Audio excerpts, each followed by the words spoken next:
A wonderful afternoon mga kamayla, may lagay. So for today's video mga kamayla no, mag-attend na po tag-meeting sa Maragusan National High School itong grade 11 student nga si Kuya Lawrence. So kung nga tayo mga kamayla, nisakay ko na Sir Tommy padung sa poblasyon mga kamayla. Perting, wala ng mga kamayla, pro laban lang itong mga kamayla, kaya hapit namin malate sa meeting kaysa Sir Tommy po.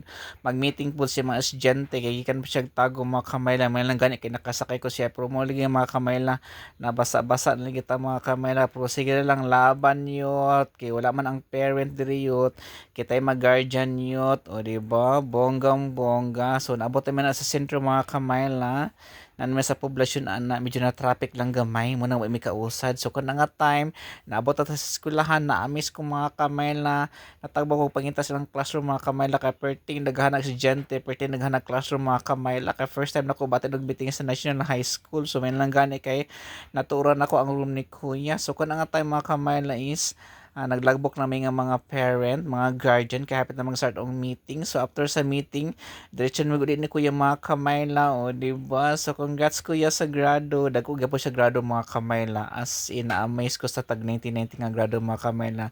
Congratulations Mama Ing, thank you so much.